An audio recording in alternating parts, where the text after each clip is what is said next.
So good morning, everyone, and welcome. Thanks so much for attending this participatory discussion on what's new and what's next in preventing youth violent extremism. I am Nadra Franklin, our Director for the Global Education, Employment, and Engagement Business Unit here at FHI 360, and this business unit includes our Civil Society and Peace Building Department. We're so pleased to host this discussion this morning because it's an opportunity to explore new and emerging approaches and learning for preventing youth radicalization and violent extremism, as well as to consider what's next in terms of effective PVE programming. Our Civil Society and Peace Building Department has been engaged in designing and implementing preventing violent extremism programs for the past 10 years. Like others of you represented here, we have contributed to the rapidly evolving thinking and practice to prevent the ever-growing threat of violent extremism in many parts of the world. Currently, we implement a multi-year contract for USAID's Middle East Bureau to enhance their ability through research, training, and pilot activity implementation to better understand and address the issues related to conflict and violent extremism in the Middle East. An example of a pilot activity that we have under this contract is in North Africa. It's the Tunisia Shayana Project. Shayana is designed to strengthen the resilience of 4 Tunisian communities to economic, political, and social stresses, which include the threat of violent extremism. Shayana applies our FHI 360 innovative community youth mapping methodology. We engage youth and support them to work directly with community stakeholders to create alternative pathways for youth through activities that emerge from community workshops. In recent months, there have been so many learnings through research and practice around issues related to preventing or countering violent extremism, and they've all been disseminated broadly throughout our community. Studies like the ones our panelists will present today will help us to better understand the latest development on topics like the reintegration of foreign fighters, youth-led approaches to preventing violent extremism, the role of social media and extremist messaging, and reorienting radicalization. After the expert panel this morning, we will break into small groups to share our experiences on the kind of initiatives and research which can most effectively inform our future PVE programming. I encourage all of us to use this forum to share experiences and knowledge with one another and to learn from one another so that collectively we deepen our understanding and set a course for a more effective and sustainable PVE practice. Thanks again for your participation today. I'm now going to turn this over to Joseph Sany, Technical Advisor on our Civil Society and Peace Building team, to lead a brief introductory exercise. Thank you. Okay. Thank you, Nadra, for this introduction, and thank you, everyone, for making the time to come. I know the commute was not easy, but I think that's the down payment to enjoy it. I hope what will be a fruitful day of thinking, reflection. As someone was mentioning to me this morning, you know, sometimes we are so involved in doing things that we don't have the time to stop, think, and reflect. And I hope this will be the moment to think and reflect and forget a little bit the doers mentality, even though we take inspiration from it. Now I will ask you, as a way of introduction, to turn to your neighbor or someone you have been dying to talk to. And just as you discussed, the exercise is simple. It's just for you to reflect on the question we have here. What's new and what's next in preventing youth violent extremism? For those watching remotely, you can also do the exercise. Thank you. For those watching remotely, I guess the microphone is for recording purposes.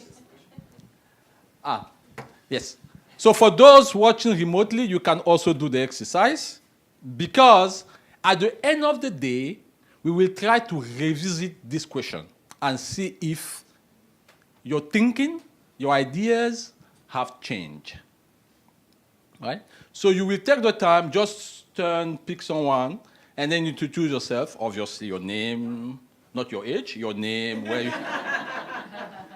where you are coming from, your organizations, and what you are doing in this space of preventing and countering violent extremism, and then your thoughts around this question, Based on your experience, what do you think is the most essential component of a successful PV or PCV program? Okay? And then we will have about 5 minutes of sharing, and then we will ask for people who want to share some of their answers to stand up and share. We have budgeted 10 minutes for the exercise. And for those watching remotely, you can also do the exercise. I believe our Twitter account is live, does it? So you can tweet as well your answers. And at the end of the day, we will revisit them again. Is it clear? So please, turn to the person to your right or at the end of the room. And thank you.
You're controlling your own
I don't know if people are still talking. So.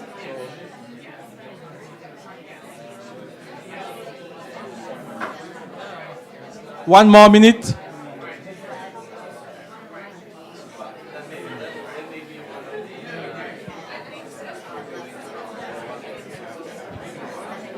You were in the middle of sharing your answer. Yeah, I think being adaptive, integrating learning into a bottom-up approach, not a top-down approach, is key. I mean, because each context is different, as we know, so you have to do it from the bottom up and learn it. So we're doing it with the Tech Lab in East Africa, constantly learning, constantly learning.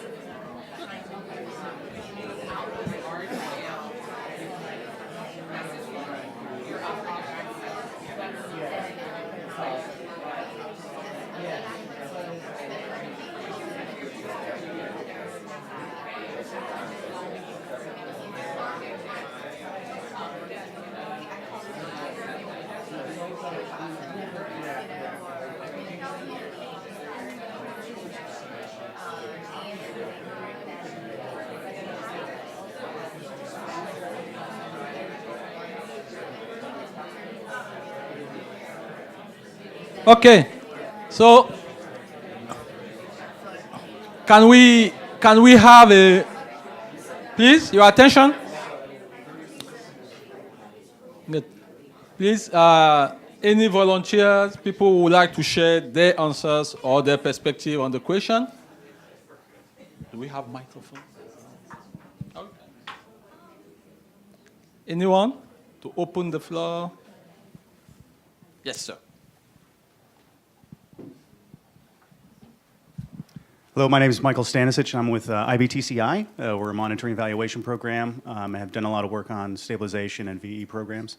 For me, as I've spent time with both Dean and Kyle, I think the most important thing is having a robust understanding of the local perceptions and the communities that we're targeting at the front end to inform our design. But then subsequent to that, we have to have a grievances analysis to really understand what the drivers are so that we can fully affect change in the communities in which we're working. Yeah, thanks. Any other voice? Yep. Robin Nelson, and I'm at FHI, and Nadra was talking about some of the projects, and I'm one of the managers with Anne on this. I think one of the things that we're finding out with the Shayana Project in particular is the value of the community engagement and how participatory our approaches have been.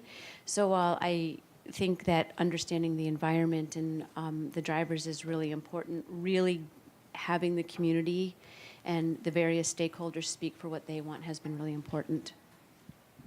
Thanks. Sure. One more? Yes, sir. Our group had similar on the understand local context, the driver's analysis, and then added a little bit on downstream from that, really making sure there is authentic engagement opportunities for young people rather than stopping at skill building and awareness building or messaging. So really looking at how do we design those engagement opportunities for the young people. Thank you. Okay, I will pass it over to Theo. Great, thank you, Sany. If I could ask the speakers to please come up.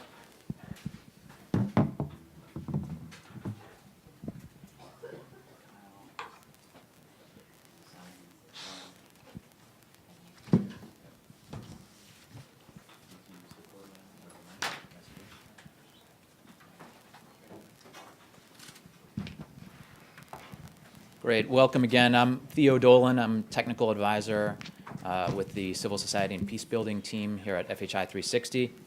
And now that the ice has effectively been broken, we're very pleased to see such a range of stakeholders here.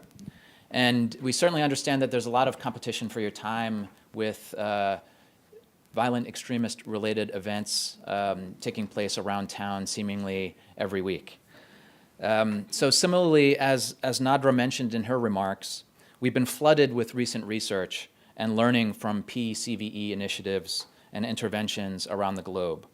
And we can also draw a lot of insight from emerging work in related fields like peace building, governance, neuroscience, and technology.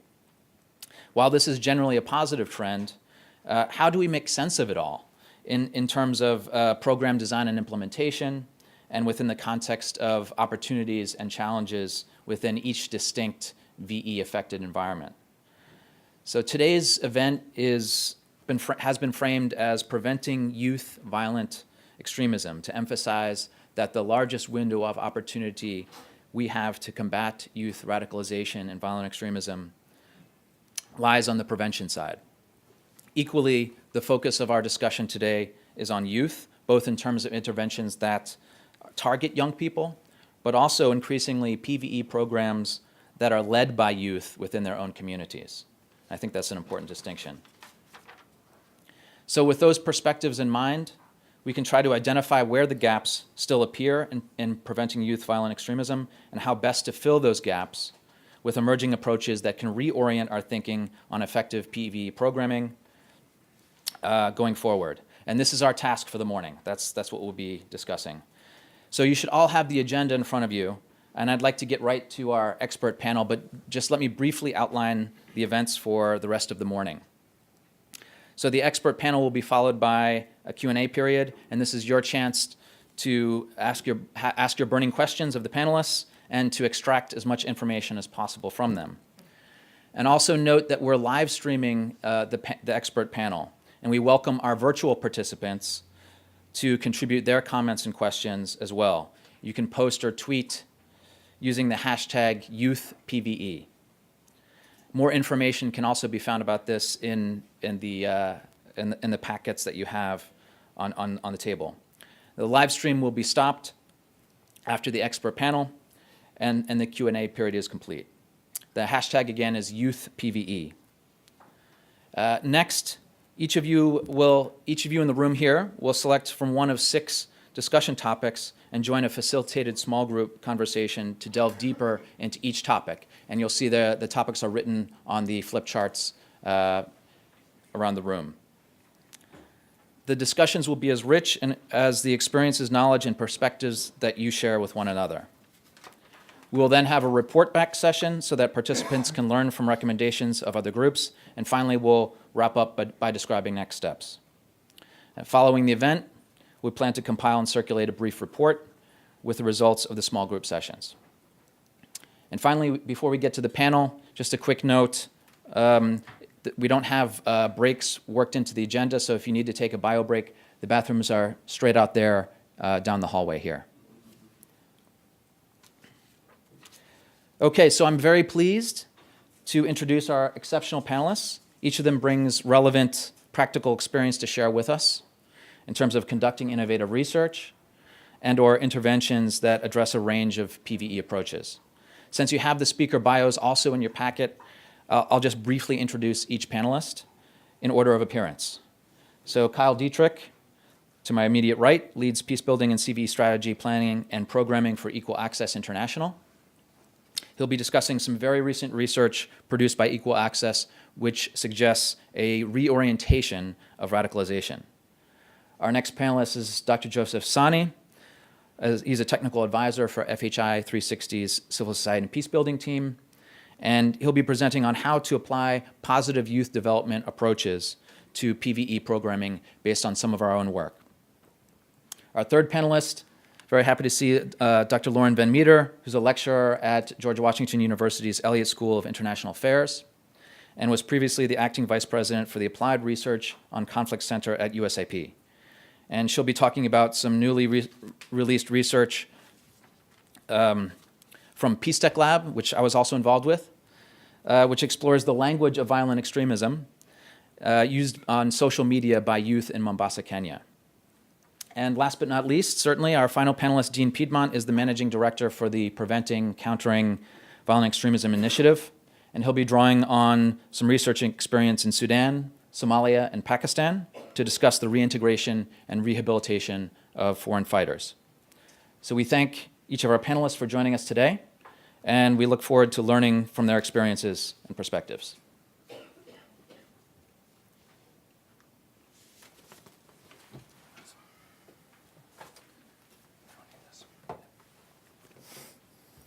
Good morning. How's everybody doing? Good. All right, so I have 10 or 15 minutes, and we were given 3 questions, and so I'm going to try to run through these quickly. I'll even time myself, although I think there's a timer. So I manage the Global Peacebuilding and CVE practice area at Equal Access International. I've been there about a year and a half. Today I want to talk a little bit about how we look at CVE, a little bit about how we're doing this work. We're in 7 or 8 countries right now implementing CVE programs, and also about some research that we've recently completed the first phase of under a small research grant with Youth Power Learning. Okay, so we were really asked to look at the space and talk about where it's going by identifying kind of what's missing in terms of the gaps, where we think the field should go, and then root that in some of our research to help answer those questions. And so the topic is reframing and reorienting radicalization. Why does this matter, and what does this mean? Well, our research, which there's a report outside somewhere, comes from formative research we did a year and a half ago when we started a radio program in Nigeria. Across the north, looking at how do we change attitudes and behaviors around violence, extreme violence, tolerance, diversity, respect, civic engagement, these things. And I think the more we were doing the research, we became acutely aware of our own implicit bias in how we frame particular issues such as radicalization. And given that we're creating these meta-narratives and alternative narratives through radio and television, we really wanted to problematize them to some degree and say, you know, why cannot, again, radicalization in and of itself is not violent, but we talk about it in this way where it's become almost unhelpful. So for me, for the field to move forward of CVE, it almost has to move beyond the entire construct of CVE. And what do I mean by that? Whether it's preventing or countering violent extremism, I think the language really misses the mark. For me, as a peace builder, CVE is a subset of peace building, right? Unfortunately, CVE by itself is still too deeply rooted in a securitized framework that is kind of comes from a counterterrorism, counterinsurgency history or legacy. But we kind of miss the ability to directly engage most when we frame it as preventing and countering. And so can we reframe radicalization, one, to inherently look at the assets embedded within radicalization as a process? The report we just came out with, again, tries to use the perspectives of neuroscience and social psychology to look at how are radicalization and empowerment very similar in terms of being cognitive processes and psychosocial constructs. And the more we got into the theories, the more we got into the field research, which we're doing right now, interviewing Boko Haram members and former radicalized ex-combatants from the northeast Nigeria, Lake Chad Basin region.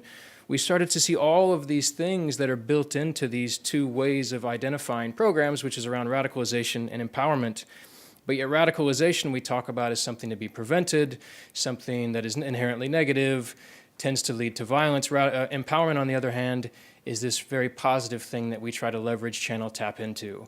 And so I think when you look at our programs, Equal Access, and what we're trying to do, it's essentially look at them with these parallel trajectories and how do we create these off-ramps in an empowering way from a space of, let's say, violent radicalization to nonviolent civic empowerment. Right? And so what are these assets we talk about? Things like human agency, self-efficacy, commitment, leadership, attachment, bonding, critical significance. All of these things are deeply embedded within radicalization.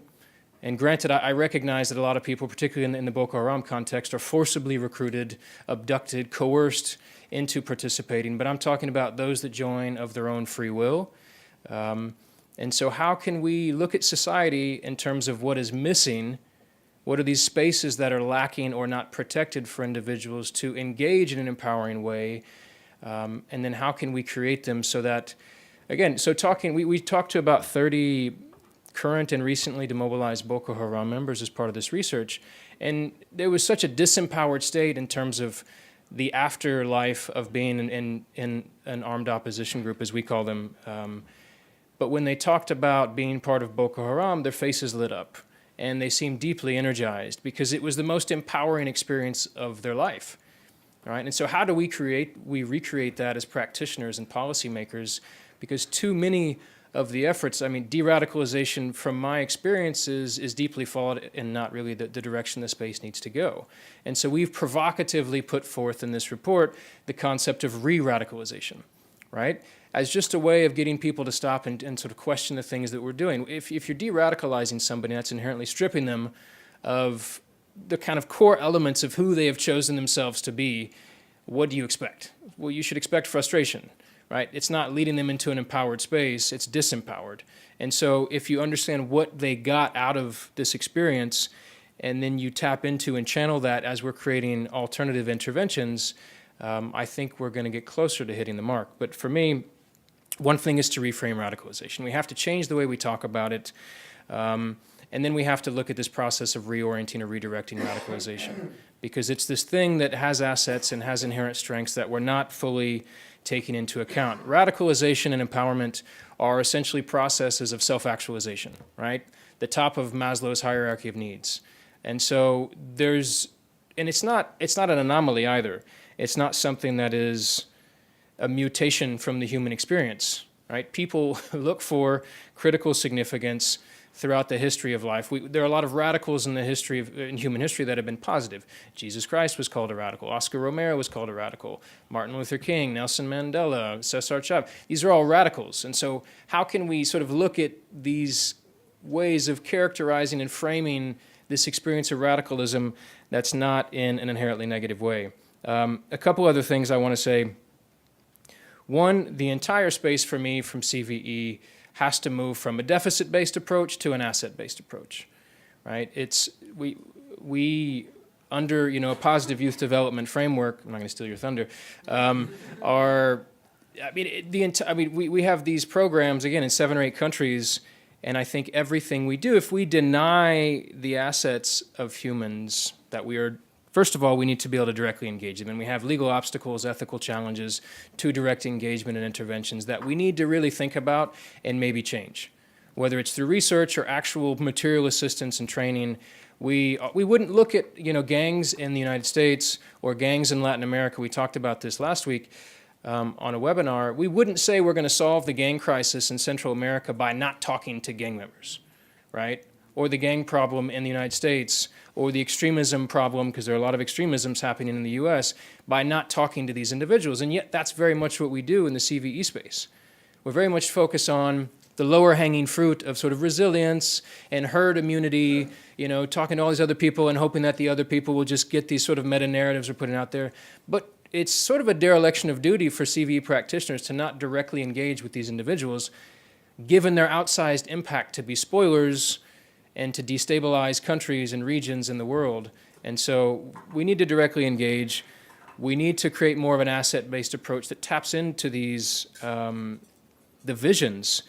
We as a field, I had the benefit of being at USAID 10 years ago when I was in grad school, and part of when they were creating the guide to drivers of violent extremism, and it was innovative and great. But how much have we evolved since then? Because this focus on drivers and push-pull factors and grievances has become an obsession, right? And when you obsess about the problem, you become pathological.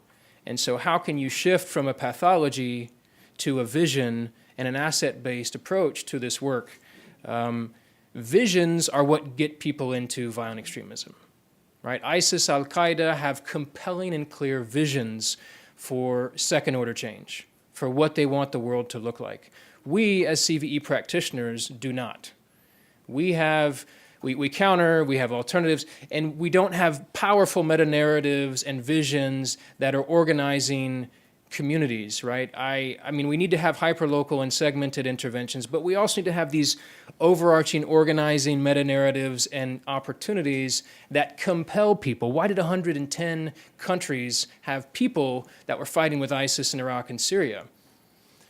For me, it's because there was a clear and compelling vision that brought people into this desire to belong, to experience, to have power, to mean something.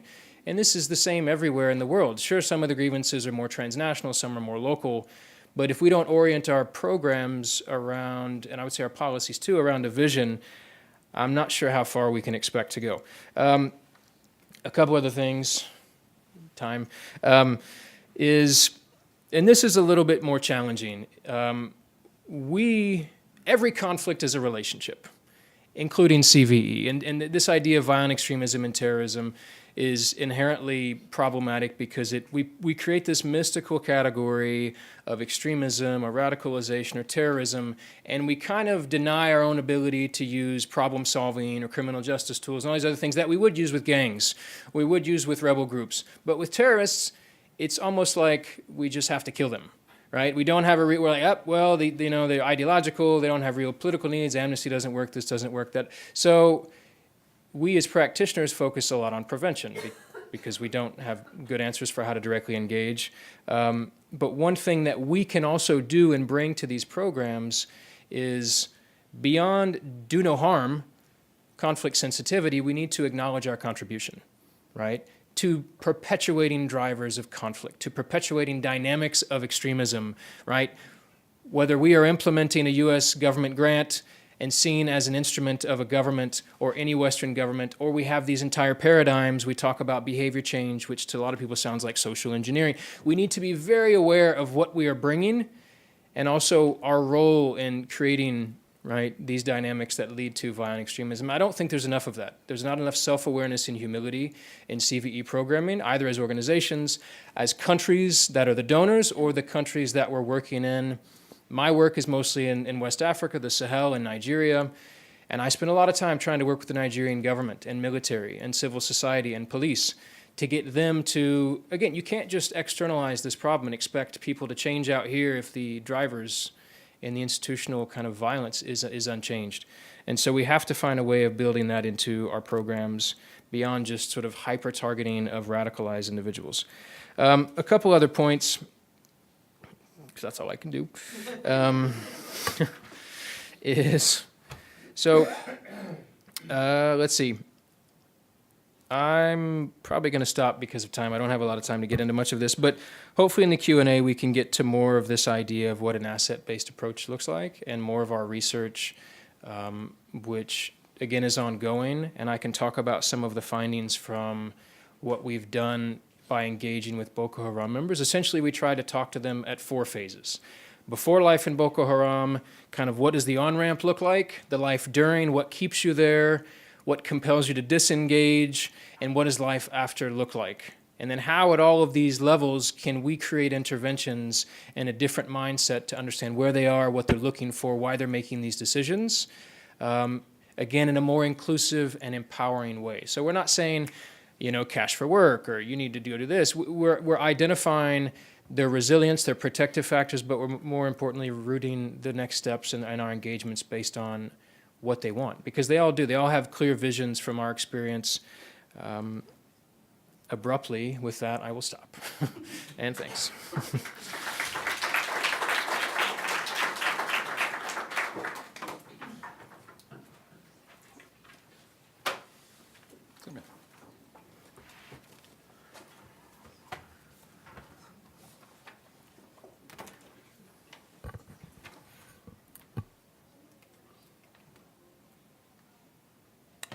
Okay.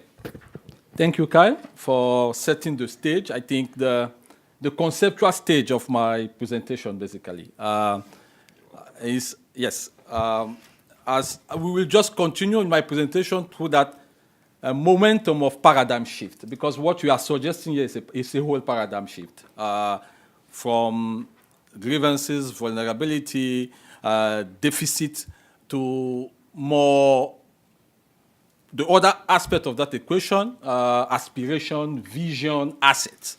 And that's what I'll be covering in this presentation from a very operational and programmatic way. The bulk of the presentation is based off our work here at FHI in this space of preventing and countering violent extremism more than a decade ago, starting with the seminal work around PDF, Peace Through Development, in West Africa, and continuing today through some of the projects that we mentioned here under the Kovmina and Shayana Project, and also the research work we are doing. I'm part of a research team. We are looking at the effect of positive youth development on youth resilience. So PYD, the effect of PYD on youth resilience. So the bulk of this presentation will be based on those learning. Why are we talking positive youth development today?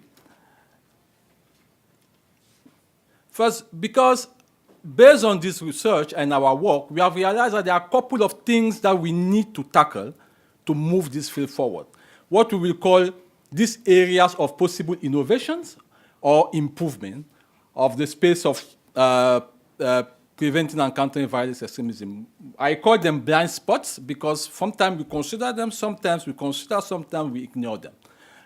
Or we don't have a clear consensus around those.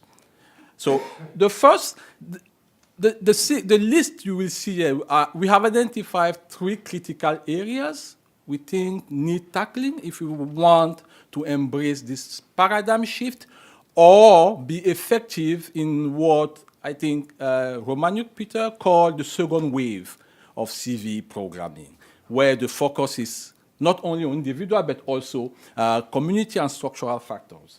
So the first of those blind spots, I think, concerns recruiting and targeting. Quite often, and then you have said it very well, Kyle, we are coming on that aspect of targeting or recruitment for PCVE programming from using the lens of vulnerabilities, deficit.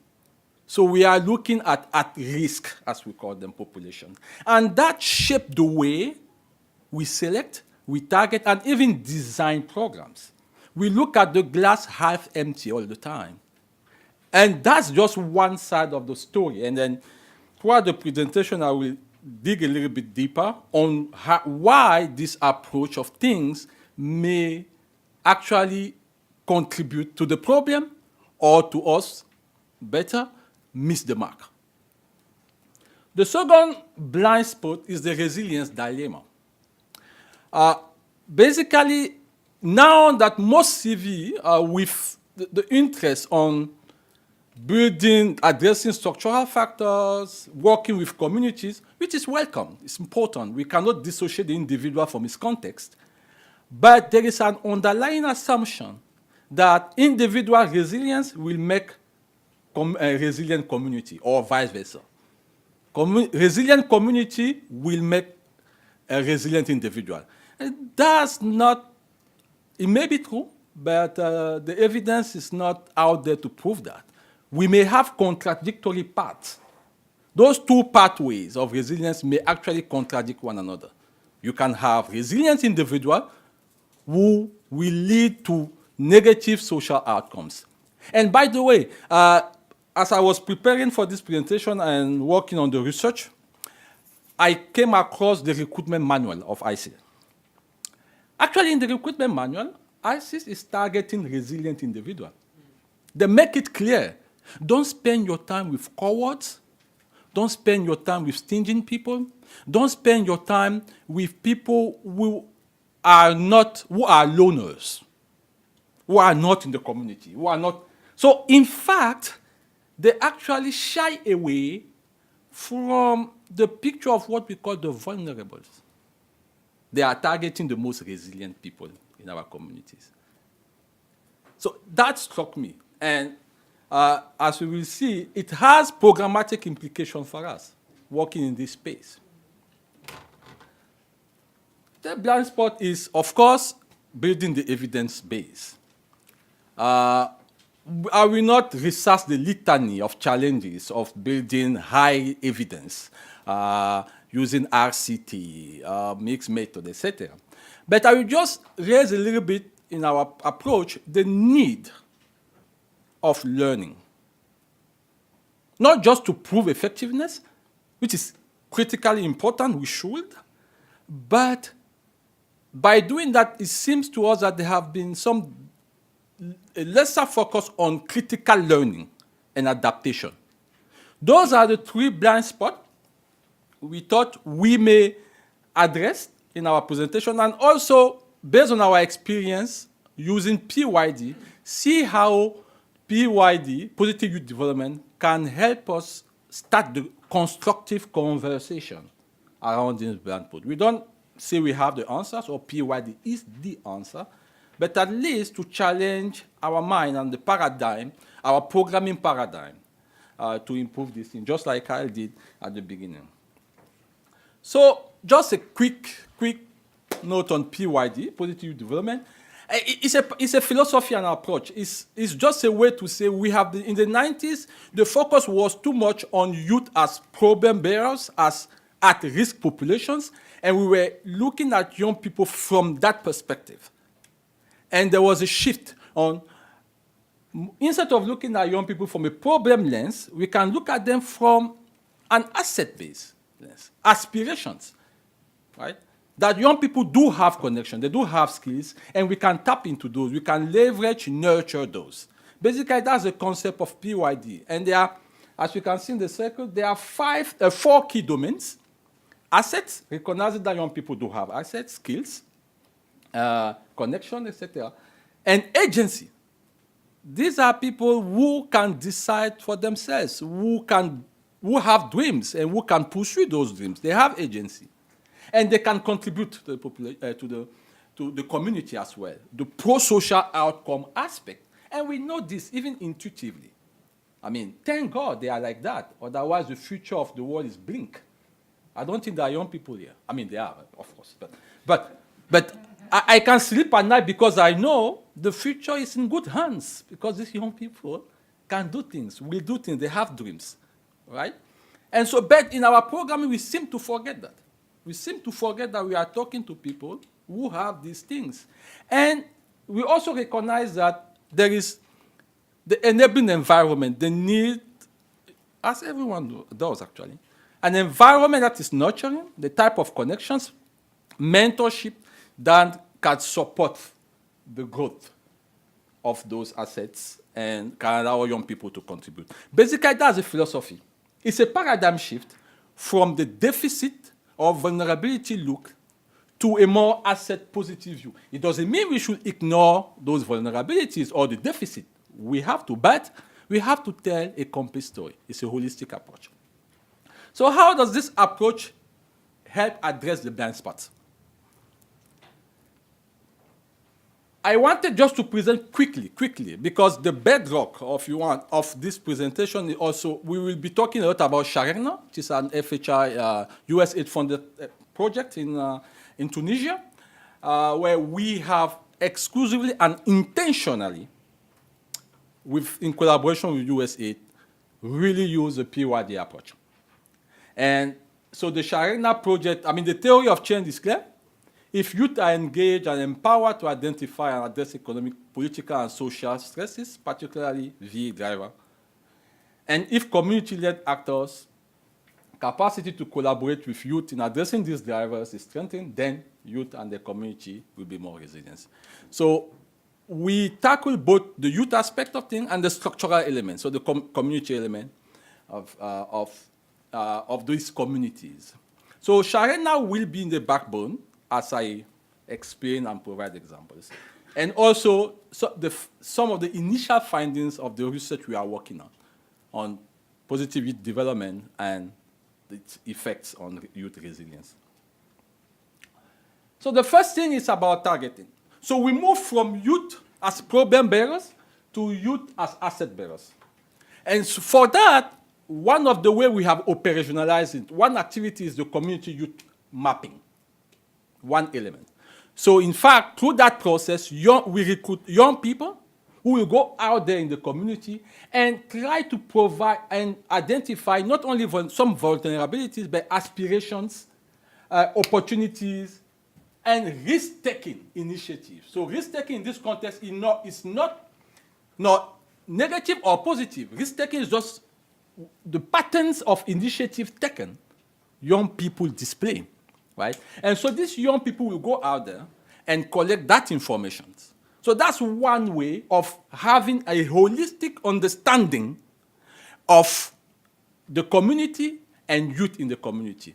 I mean, at the end of the day, the purpose, of course, youth mappers, as we call them, gain skills, But most importantly, it allows the programmers to situate young people not only from a vulnerability perspective, but to situate them within the context of their dreams, aspirations, and therefore giving us a window of what can drive them to VE or to pro-social outcomes. So community youth mapping is one key of doing that we have used under the Shayana Project. The second aspect of the resilient dilemma, as we have seen with positive youth development, one key domain of positive youth development is the area of contribution. Because radicalization can become negative or positive if it depends on the end goal. So the recruiter in ISIS will radicalize with the end goal of violence extremism. So you cannot dissociate the end goal from that process. So in this case, positive pro-social outcome or contribution are the, if you want, the organizing principle around which we build the skills and the asset of youth. And this has led to some interesting outcomes in Tunisia where young people took the initiative to design, of course, those projects were funded by the project, to design pro-social outcomes, like one of the activities you see here in Douaïcha, where the community in Douaïcha is victim of the negative perceptions. And so young people decided to create activities just to rebuild or reframe how the community is perceived. So building the evidence base, I will not go through the whole challenges, but just to say that PYG give us a window into, because some of the indicators we could use to begin to enrich our toolbox of PCV programming. It's not easy, building the evidence base in terms of the quality of evidence if you want to use RCT and all these mixed methods, but it's something we need to do. But as a note here, beside the fact that it's expensive, etc., the learning element is critical. Learning how we are doing things. We know that CVE, preventing counter-violence, etc., is context-specific, but systematic learning and the processes of learning can help us generalize some of the lessons that we are learning from one context to the other. In Tunisia, they have put in place a very robust and rigorous developmental evaluation process where with the use of journals, the use of focus groups, we learn as we implement. And that learning, in collaboration with the funder, USAID, can allow for some adaptation of the program. I don't have time to go too in depth. Of course, Q&A will help us elaborate a little bit more. But just key takeaway from this presentation, and then we can discuss later. First, we should look at a holistic picture. Youth are not just a bunch of problems bearers or vulnerable or at-risk populations. They are a package, and we should consider that package as we engage them. Secondly, we should also make sure, and people have mentioned at the beginning, that understanding not just the grievances from a community perspective is important, but also understanding the dreams, the aspirations, the motivations is critical so that we can leverage them. Of course, thirdly, we should not shy away from rigorous evaluations, but we should also make sure that we put a lot of effort in learning. And yeah, these things we have to admit require funding, require resources in terms of expertise and in terms of time. And yeah, we should we should embrace this paradigm shift because I think that's maybe the way to go for our program. Thanks.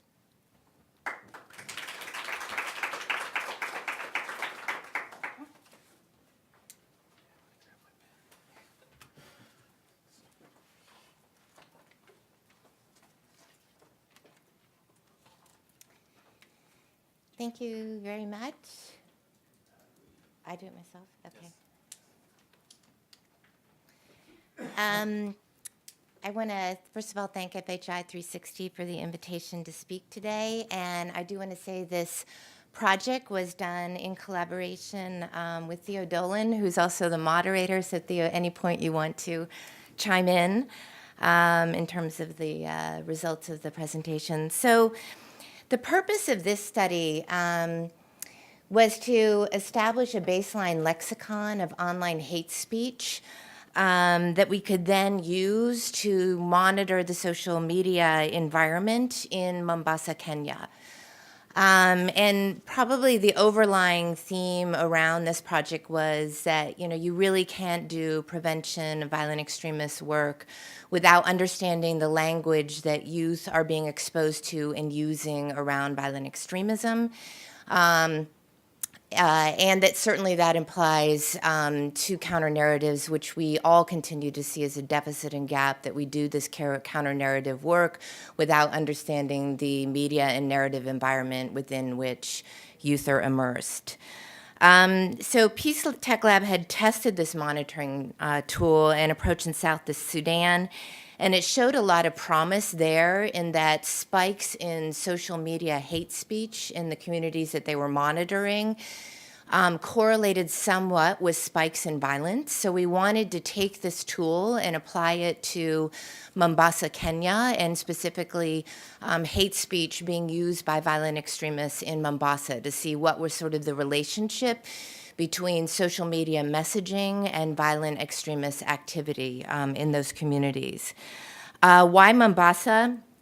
For many of you who don't know the region, the coastal region of Kenya has experienced waves of in-migration, the most recent from wealthy upcountry Kenyans, and these waves of in-migration are really disrupting indigenous communities, their communal values, and displacing them from their property.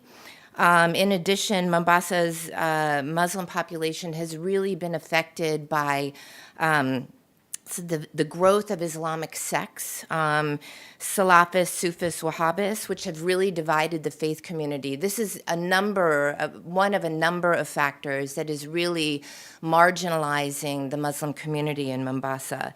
And as a result of that marginalization, Al-Shabaab has really made a lot of inroads in terms of coastal Muslims in Kenya, and radicalizing efforts which play on this narrative that their ethnic, racial, and religious marginalization is part of the systematic discrimination of Muslims worldwide. So that's why we sort of situated the study in Mombasa. We also overlaid the study. It was a mixed method study, so thanks for the endorsement of mixed method. A mixed method study looking at resilience in these communities. And one of the factors that we wanted to take a look at was for communities with less violent extremist activity, was there a presence of peace messaging? So some sort of resilience factor that might explain the lower level of activity, or were there different levels of hate speech and different types of hate speech that might explain that resilience? So we weren't just looking at hate speech narratives and discourses and creating a baseline about that. We were also creating a baseline around peace messaging. Before I go any further, I did just want to briefly explain some terms. We use VE messaging as hate speech because we firmly believe that it is a form, it sort of meets the definition of hate speech, which is any form of expression that can increase the risk that its audience will condone or participate in violence against members of another group. And that VE messaging, it displays all the common rhetorical devices of hate speech in other contexts, such as it dehumanizes, it creates fear that the other is a threat, it makes violence acceptable. Resilience I won't explain because, Sany, I think you did a good job in your presentation, but we're basically looking at the capacities of a community that could be adapted to meet the violent extremists, the threat of violent extremist activity. I'll just go back and forth. So to look at the 4 communities, we were really intentional around where we conducted this study. We specifically picked 2 resilient communities, Kongowea and Changamwe, where there was less violent extremist activity. And by that, I don't just mean radicalization. I mean the presence of VE groups in those communities,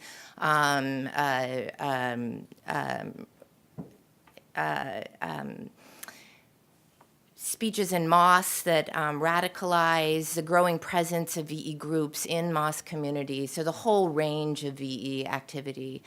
And then we also looked at risk communities with Kisauni and Lakoni. And I did want to emphasize that these communities were self-selected. These were selected by the community themselves that saw these as resilience and at-risk communities. Just a few caveats. I'll be very brief here, but we did do a survey of participants using the social media use and looking at social media use and hate speech. So we really wanted to see how they interacted with social media. What were the social media platforms they used? How did they interact with it? How willing were they to interact with strangers on social media? What did they use social media for? And we also asked them in that survey to briefly go through sort of the hate speech lexicon that was being used in their communities. So we were coming up with a list. We then organized focus groups in each of those communities to test and validate that lexicon, to determine whether those were sort of the key phrases, the key messaging that was going on in the community. And then we also did key informant interviews, and those were really to inquire about how the individual and the community related to the community. So what systems of resilience might be present in the community that might help protect against violent extremist messaging. We took all of that and we created a lexicon of both violent extremist speech and peace messaging, which then has been monitored over time to look at both the levels and the substance and the interplay of hate speech within those communities. And I'll talk a little bit about the results. Just a few caveats, and I'll be very brief. This is highly experimental. It is what researchers call small n. We did not have a very small group of participants. There was only 25 in each community. And in terms of the key informant interviews, there were only 2 from each community. So I want to be very clear about what we're hoping to offer you guys today is maybe a framework around which research can continue and hopefully promote what I think is a very effective media monitoring tool. One of the things that at first we thought was also a caveat that I'll put out here was, the whole purpose of this was to build a lexicon around violent extremist messaging, but this study took place in the lead up to the elections last year.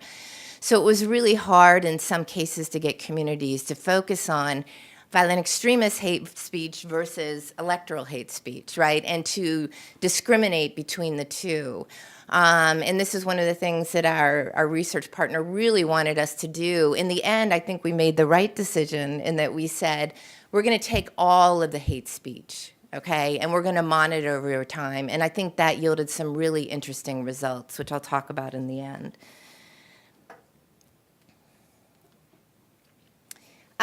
So here's some results from that first social media use surveys and some implications for those working in the field. In these particular communities, WhatsApp was the preferred social media platform by a pretty significant aspect. But yet we found that most NGOs and CSOs do peace messaging on Facebook, where youth are not necessarily present. So this is one of the lessons learned, is that you really need to know how youth are interacting with these social media tools. Youth mostly use social media to gather information. And we did find, I think, an interesting factor here, which is that resilient communities tended to seek more information on youth on business, meaning a little bit that they were active within their communities, that they were seeking help in terms of their professional development, etc. The at-risk communities use social media to look at societal issues, crime, religion, politics, and civil society. Again, this is an interesting finding. It would have to be tested further. Another interesting finding, which has significant impact in terms of violent extremists and their ability to engage youth, is that more than 1/3 of youth surveys said that they would accept friend requests from strangers. And so that, that has some interesting terms in terms of maybe education around social media use, with men more likely than women, although women would accept connections with strangers if they came through friend groups. So even there, it was pretty significant. So in terms of our research finding on the lexicon and on resilience, we did find that in those communities that had less violent extremist activity, they had lower levels of VE hate speech in those communities. And communities that had higher levels of VE activity across the range did have higher levels of VE hate speech. Now, I do want to caveat that and say, and I'll pull in the election results, that does not mean that the communities that had less VE activity weren't exposed to a lot of hate speech.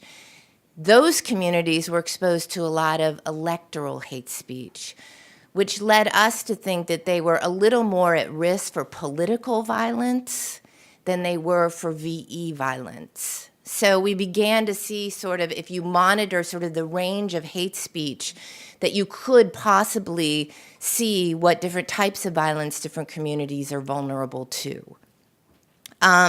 In terms of peace messaging, sad for our community, but there was very little peace messaging in these communities. Very little counter-narratives or peace messaging on VE existed. There was a lot of PE messaging on the elections, and I did want to point out, just for interest in terms of those that follow narratives, that the VE messaging or the hate speech messaging around, or peace messaging, around elections had shown a real distinctive change in Kenya. Whereas in the last elections, a lot of the peace messaging was what I call a little bit like kumbaya, we're all in this together, we're all unified, we're all one community.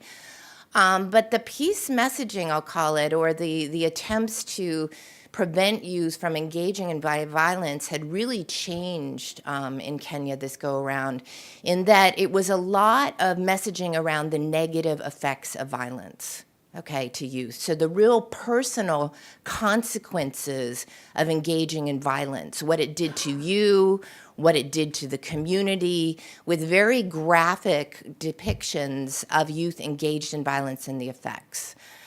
So I did want to say that's interesting, in that type of messaging really needs to be tested into terms of what's more effective. The final thing I say is that we found very shifting narratives in terms of the hate speech. I'm going to really wrap it up. In terms of the hate speech themes. When I first did a resilience study 2 years in Kenya, the local narratives were very much around local grievances. What we saw emerging in this study were more international discourse around what marginalization means, in an attempt to, in a sense, hook these youth up with international narratives around global marginalization of Muslims. That was very interesting. What we also saw in this study more and more was the fact that violent extremist groups were appropriating these messaging around the elections, And so they were starting to be a commingling of these narratives that, your marginalization around the elections is again proof that you're a marginalized community, and ripening them for VE messaging, so this interlocking messaging. Finally, we saw through the KIIs that recruitment through hate speech is a system, and it's an interlocking system. So youth are immersed into this violent extremist messaging milieu, through social media. They are then engaged either through mosques, through friendship groups, etc., engaged individually, and then they're recruited individually. So if we don't understand that interlocking system of how youth are engaged and structure our counter-narrative structure appropriately, I think that was an important lesson learned. Finally, the last thing I'll say, which I've mentioned, is that the monitoring continues. In Peace Tech Lab, I've already identified sort of some of the emerging themes in that monitoring, which is the internationalization of the discourse in Mombasa, as well as the beginning of the blending of these electoral hate speech and VE hate speech narratives. So, thank you. I'm sorry I went over time.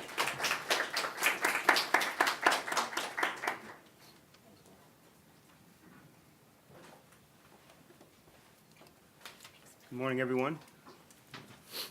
I think I take a more securitized approach to PVE and CVE, so I'm kind of looking forward to a bit of a pushback. Oh, all right, and I don't have a PowerPoint. I come from a post-conflict peace-building type background, but in the field of security. When my experience with PVE, CVE, and youth is one for a bit of dramatic effect where we are at war. There is a battle going on.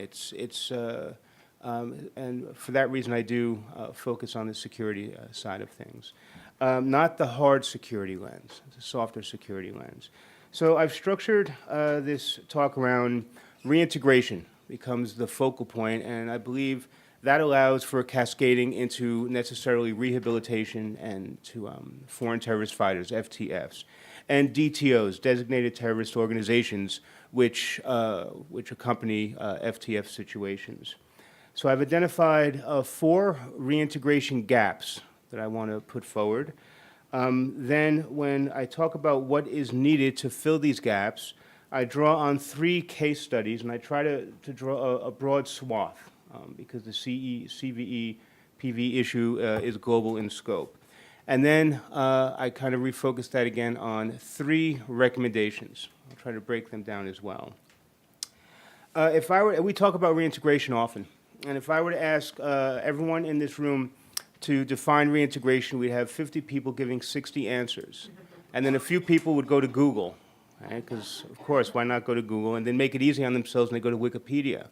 And if they were lucky, you'd come up with at least 3 definitions. One definition concerns itself with ex-combatants, and ex-combatants concerns itself with a social and economic, nothing too surprising, a social and economic process, transitioning an identity from a military to a civilian status. That would be a definition of reintegration. A second, and that's housed by, all of these are housed by the United Nations. The second would concern itself with, not surprisingly, refugees. And this would concern itself with sustainable return, the ability to secure economic, social, political rights, and a legal status. So we see a broadening of what reintegration is. The third concerns itself with IDPs.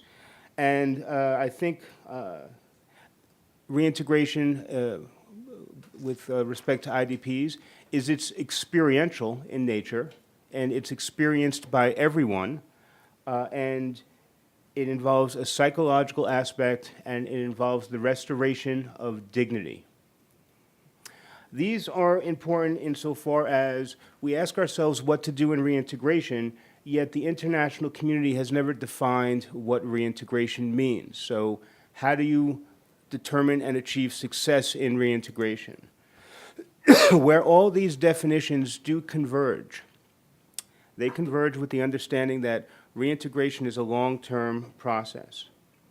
Reintegration is part of the development process of a country and requires external assistance. This is likely very similar to what we see in youth and PVE when we talk about behavior change. We're talking about a generational process. So the next question in my mind necessarily becomes, how do we get away with this? The international community has invested billions of dollars in reintegration. How do we get away with doing successful reintegration without a definition? One of the answers is that we do reinsertion very successfully, and we call it reintegration.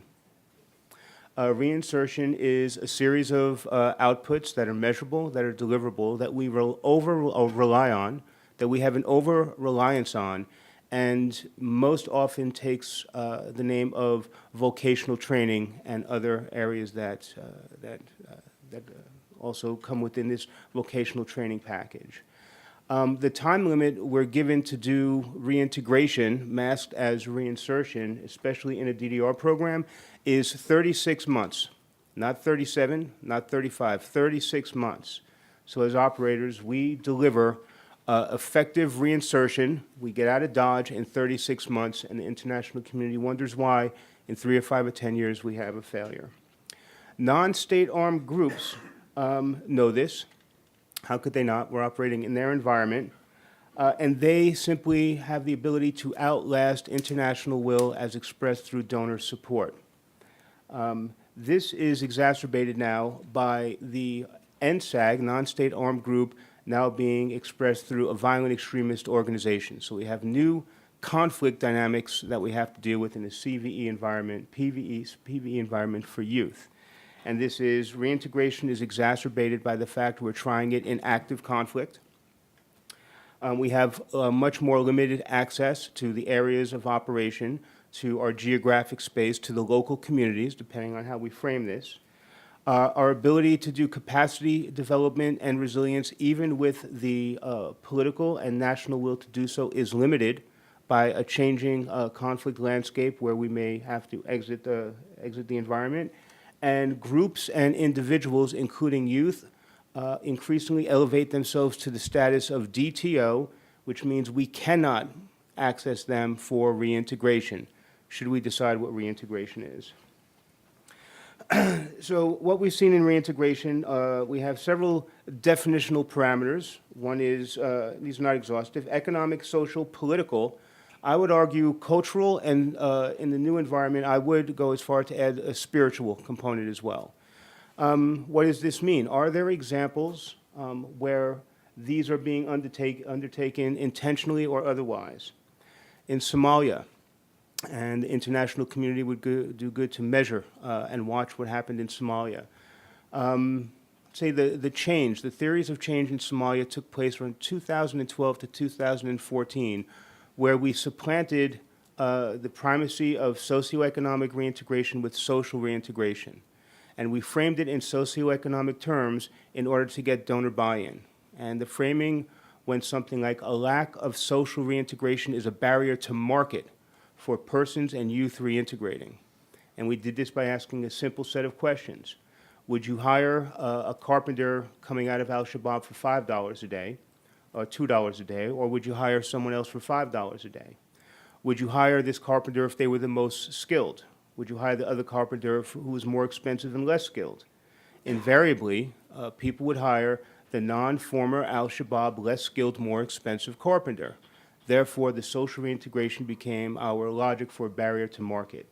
That has been strategically implemented through the National Commission in Somalia, so NGOs, the international community, and bilaterals are now using this as a model to test what reintegration of former Al-Shabaab may look like. Sudan, while still in Africa, it represents a very different context because we talk often about South Sudan. I'm talking specifically about Sudan, Khartoum, North Sudan. What we know is that 94% of people who join violent extremist groups are youth, so it makes up the majority of the population. Where reintegration can succeed is finding a nexus between the actual and perceived reasons for joining a VE group. So we did a series of studies, and what we learned is that the target group, the violent extremist, if you will, in this case, 19% of violent extremists in Sudan joined for economic reasons. Yet secondary respondents, their parents, influencers, cited at 38%.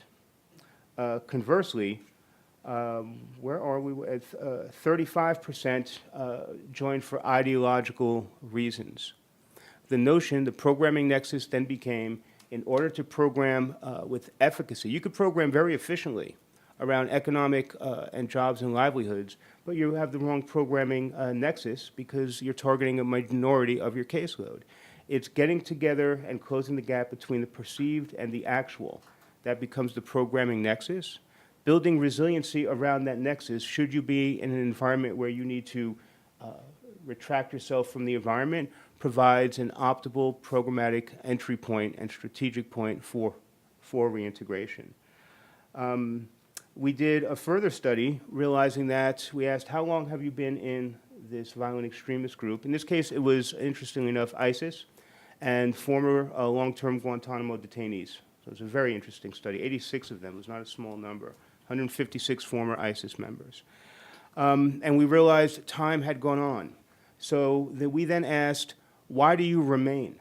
Now, let's say we close this operational or this gap between the perceived and the actual, and we program around it, and we start getting people that we can off-ramp. We still may have asked the wrong question, because why a person joined and how they joined may be very different from why they remain. What we noticed for why people remain is that 20% of people in Sudan joined for economic reasons. 20% remained for economic reasons. 35% joined for economic reasons. 79% remained for 38% joined for ideological reasons. 79% remained for ideological reasons. That number doubled. The radicalization process in Sudan increased by a factor of 2 over a period of time. So then we looked at time. And what we noticed with time is that there was a higher rate of radicalization occurred in Sudan.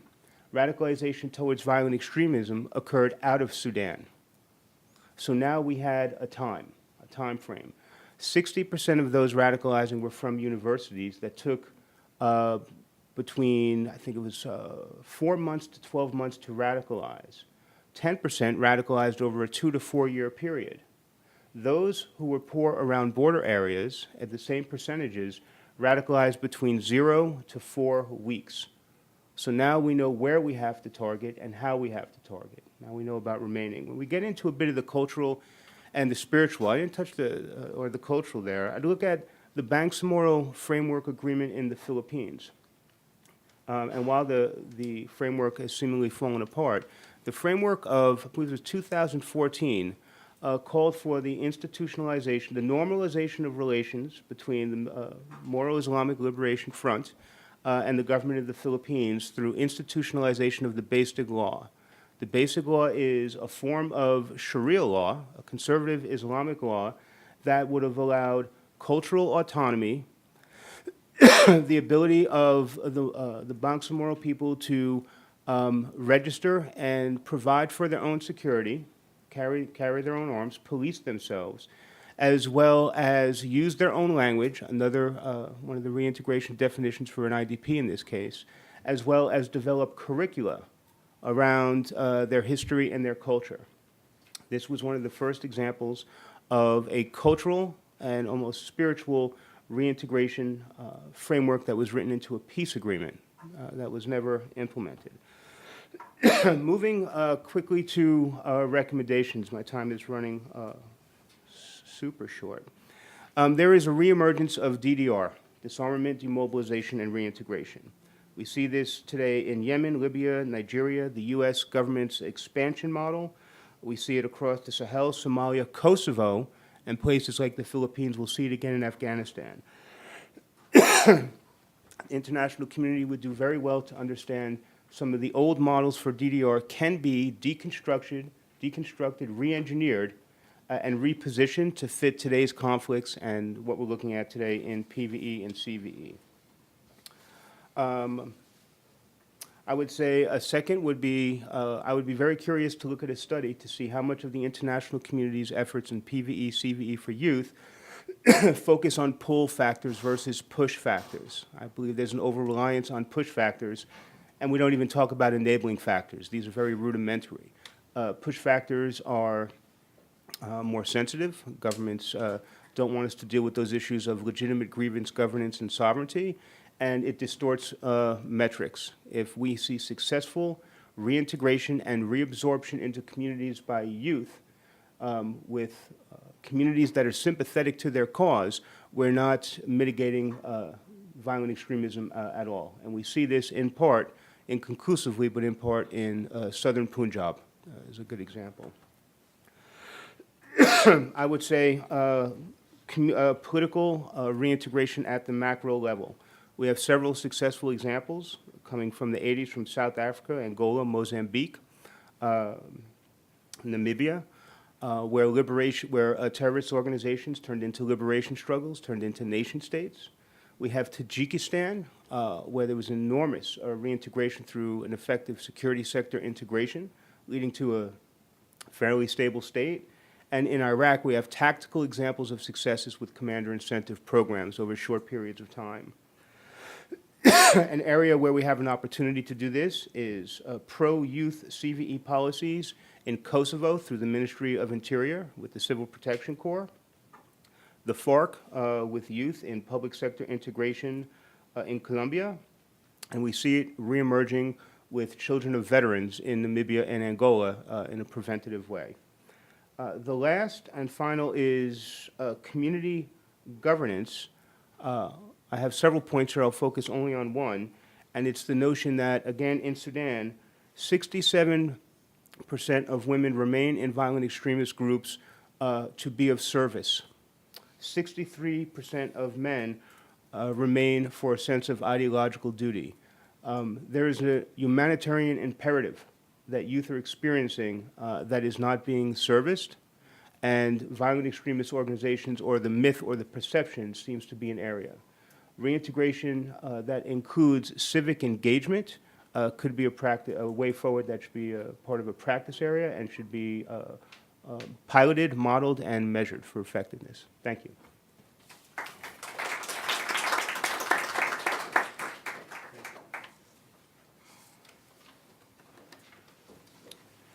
Okay, excellent. So thank you to our expert panelists. And now we have about 20 minutes for Q&A. We'll be circulating some microphones around the room, and we'll also be fielding questions and comments from our live stream audience using the hashtag YouthPVE. So let's go about it this way if we could. Let's take 2 questions at a time, and if you can state your name and your organization, we'll field answers in pairs. So do we have any questions from our in-person audience to start with?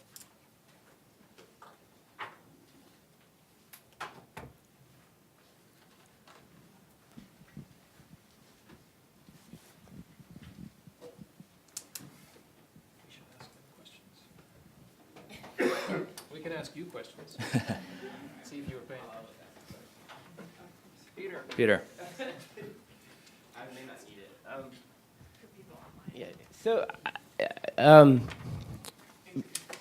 I'm Peter Bauman. Great presentations, really great. Thank you. One topic that rarely comes up in these discussions is kind of the real politic of violent extremism and terrorism.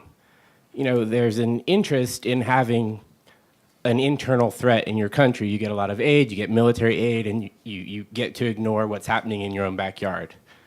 And so when we talk about the language of VE or PVE or CVE or terrorism, there's a political reason why we use that language on certain groups and we don't call the KKK a terrorist organization, right? And so I don't see anybody addressing the political side of this in terms of our vision.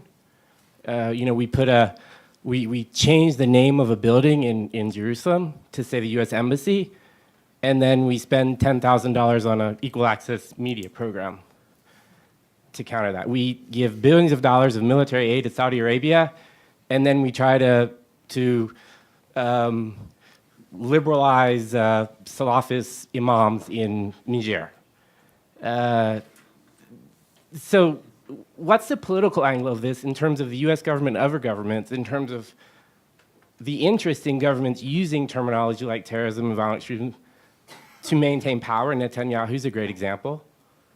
And nobody talks about that. We talk about youth and empowering youth, but there's a much higher level to this conversation. Thanks, Peter. The Realpolitik question. I've heard you ask that question before. Anyone else? Anyone else in the room? Yes, please. Maria Brendelmeyer with Youth Learning at Making Sense International. My question is about the ideological people or the youth remaining with. Okay. The youth remaining with these groups for ideological reasons, and if we have seen any successful programs that look at can the youth's opinions be changed when the program is focused on the followers of the ideology as opposed to the leaders. And I think Kyle was looking at some of that, can you actually make it an impact when the leaders of these ideologies are not changing opinions or rhetoric? Okay. So two very different questions. Peter's asking about the Realpolitik element, and then targeting followers versus leaders. Would someone like to take on? Yes, Dean. I'd like to take on, hopefully everyone can hear me. Peter, the Realpolitik question. I'm going to take on Peter's Realpolitik question. I believe I touch upon this. When going through the definitions of reintegration, the political reintegration component is a standalone. It should be a standalone framework for definitions. When I spoke about the over-reliance on pull factors, it's the push factors that speak of legitimate grievance, the logic of radicalization when it is a logical decision, and the international community's lack of willingness to address it. That's the Realpolitik question, because otherwise I tend to agree, we're kicking the can down the road. There are examples where it would make good economic and political sense to engage in that discussion. Any credible reintegration program should be able to do three things. Define its objectives in reintegration terms, define its definition, provide operational downstream programmatic support, and upstream policy advice. Part of that upstream policy advice is risk assessment and engagement that defines when to engage, the conditions of engagement, the conditions of disengagement, modes of recalibration, and then conditions for re-engagement. That is what we see as possibilities in places like Kosovo, where the reintegration is less about is as much about the individual as it is Kosovo and Serbia is ceding to the EU. In Tajikistan, that needed to form a post-Soviet state. In Burkina Faso, where you have a disbanded Republican Guard that's walking its way toward violent extremism, but politically can be prevented from escalating to that point. So I tend to agree, but there are tools and instruments we have that can forestall this. It's a matter of understanding that that is part of the reintegration equation for youth and for PCVE. Thank you. Any other responses to either that question or Kyle, did you want to respond on the followers versus leaders? I may Pass that down. Peter.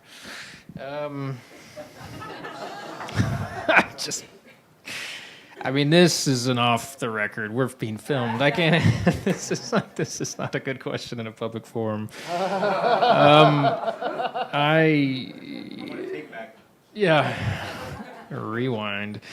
Look, I said when I was talking earlier quickly, I think one of the things that has to change about our programming is this idea of us as agents pushing a particular agenda, and we need to really increase our own self-awareness and our own humility as actors and instruments, right? We don't all have real objectivity and autonomy in what we do. We have donors. We fit into national security strategies and objectives. And so we're all guilty of this. How many people in this room are working on a CVE program that is not focused on Islam or Muslims? Raise your hand. I see 1, 2 hands, right? And that's crazy because the way we frame this entire field is biased, implicit or explicit, probably racist, full of lots of, it's very like conferral of things from high to down, and anyway. So it's all problematic, and I think we need to become more aware of it. It's a highly politicized framework, CVE, and I mean one of my biggest frustrations with CVE is so much of what people call CVE is not CVE. Right? There's CVE relevant and there's CVE specific, but so much of CVE is like CVE light. It's like, well, we used to do this, and now we're going to call it CVE because, well, kind of gets at that underlying driver. And so there's a lot of opportunism. This field has grown tremendously because that's where the funding is. There's not a lot of peace-building funding in the same way. But I'm going to stop talking. So Maria and I have had a lot of conversations. Been a great partner on this youth power research we're working on. I guess your question, the essence is, how do we engage with the followers more than just the sort of...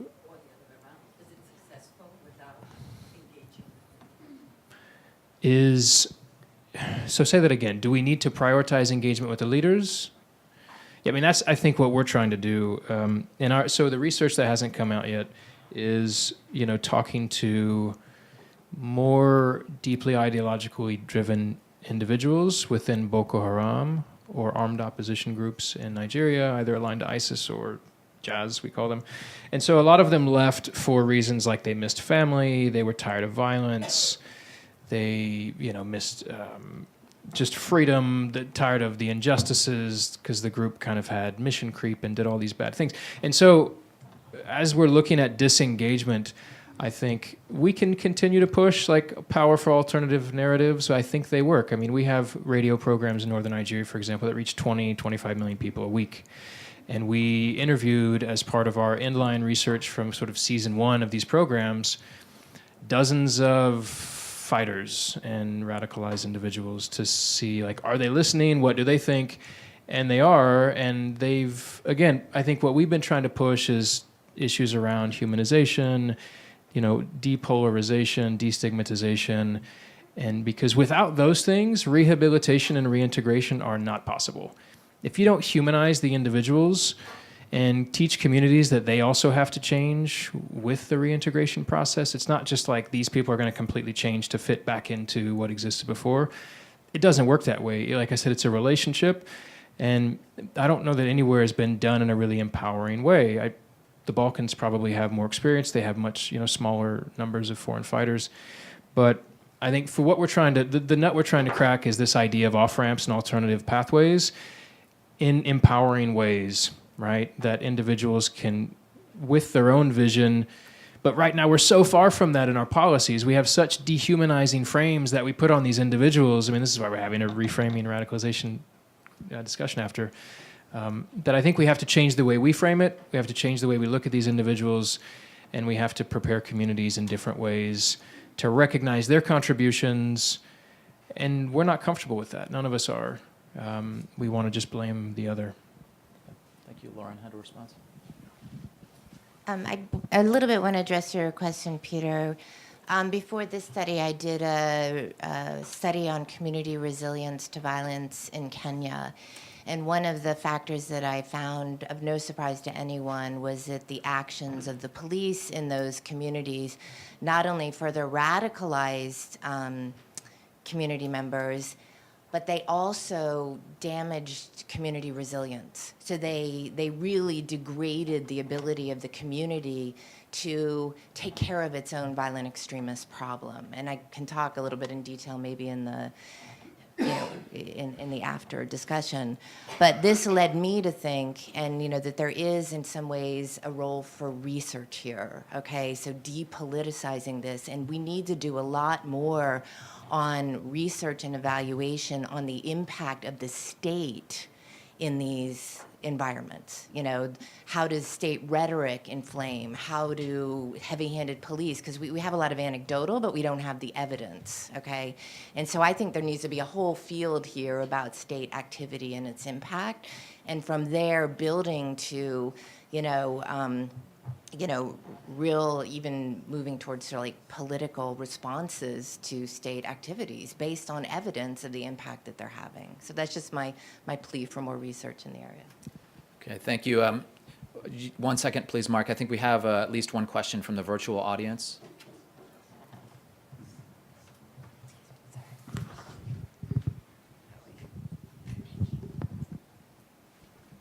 Okay, we have a question from Kara Bergen, and her question is, what role can religious leadership and guidance play in engaging youth in PVE? Is there any evidence that religious actors can be helpful with youth specifically? You want to take a second question? Is there a second one? Sure. No, that's the only one. Okay, Online. all right. Let's respond to that. Sure. Okay. Mark, would you like to ask your question, or? All right, let's go with the second question. Hi, my name's David Morgan. This question is for Joseph. Joseph, you had mentioned how groups like ISIS isn't necessarily targeting vulnerable individuals and vulnerable communities, but going after resilient individuals and resilient communities. And to all of us implementers in the room who are consistently guided and told to target vulnerable individuals and communities in our program, that can seem counterintuitive. So I wanted to ask if you could go into more details about why groups like ISIS are targeting those resilient individuals and communities and provide more guidance to us implementers. Okay, good. Two different questions there. Do we have responses to the online question or David's question?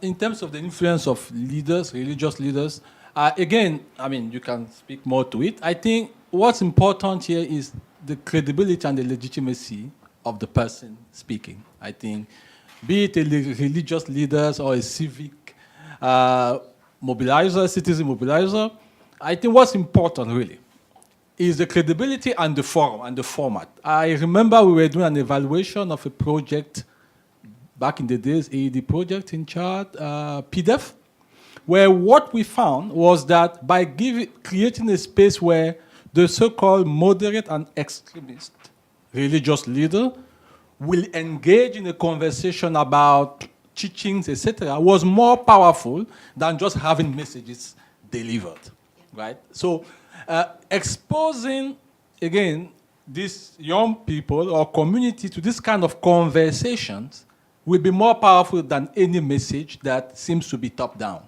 right?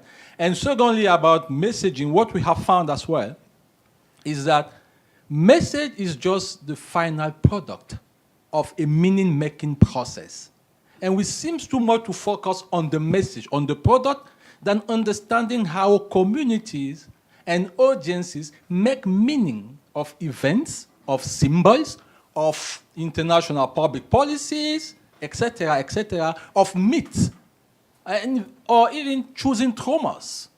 So I'm not an expert in strategic communication, but what we are hearing from the guys is that, at least I belong to a former colony of French, at least the way we were framing those messages, the way we understand or we interpret French action in Africa, for example, is really through our own history. So I just want to put it out there that it's important as we focus on message and the messenger to also understand how people make meanings of things. And that if our messaging is not grounded on that meaning-making process, we may miss the mark.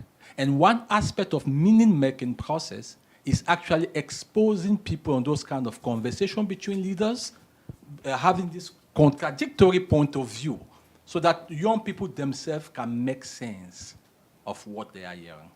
So that for the first question.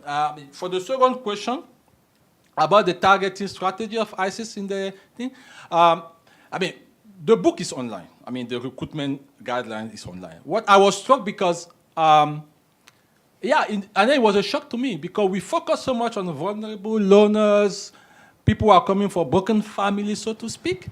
But if I may say the enemy, or the other force is focusing on the talent because they look at it from a positive view, is that they are fighting to recruit talent. We are fighting to save vulnerables. So which is very disempowering, right, for these guys, for people we have. So it's what we call in French le paternalisme angélique, the angelic paternalism. Oh, poor guy, we will work with you, we will help you. It's very disempowering. Why ISIS, even the way they recruit is that you have a talent and you can fight this global vision. You can be part of this global vision, which is a very empowering way. And the reason why they are looking for the leaders is they said, imagine if you recruit, that's a literal quote. Imagine, my brother, if you recruit one person who can bring another person. In 30 years, we'll have 1 billion fighters. So they are looking for people who can train and bring and lead other people. Now, it has, I don't say we should forget what we call the marginalized, but it's just a way, we have to take a pause and think. How do we recruit and target, and who are we targeting? It may be a mix, but we just have to think about it. Great, thank you. Okay, we have to close the Q&A, but Dean will have the last brief comment, please. Yeah, I want to address this question and build on what Joseph said about ISIS and VE groups targeting resiliency and the book online. Part of my response is, of course, you would target resilient people with books online. These people you're targeting are literate. They have access. They can read. And for every influential leader that you find, every robust fighter that you find, be it man or woman, that's a necessary ingredient for a VE group. And as many people as they can recruit, there's another vulnerable person who will serve as the wife of and can be a breeder for. And when I talked about the lessons of DDR, this is one of those lessons. This comes right out of the Brahimi years. This comes out of why South Sudan's DDR failed. And in part it failed because we DDR'd 34,000 vulnerable people while the SPLA was recruiting young men fighters that they would use to create other special needs groups. This came out of our lessons of the Mano River when we had no idea what to do with associated members, women's, spies, porters, sex slaves, and children. And ISIS, in a way, and these groups, in a way, perpetuate this by also targeting the vulnerable. So I take this point. Why would they be recruiting at universities? The intellectual class, because there's a robustness there. There's leadership there. But leadership also requires what we see in Sudan, being able to pull people across a border so they can't go home. So in 4 weeks, you have a fighter that you can incentivize with $60 US and the promise of something in the afterlife to risk their lives. I cannot imagine that ISIS also has the strategy of these leaders are the same people you strap a bomb to. That would be for the more vulnerable. Thank you. Excellent. Thank you. So we have to close the Q&A, but let's give one last hand to our excellent panelists.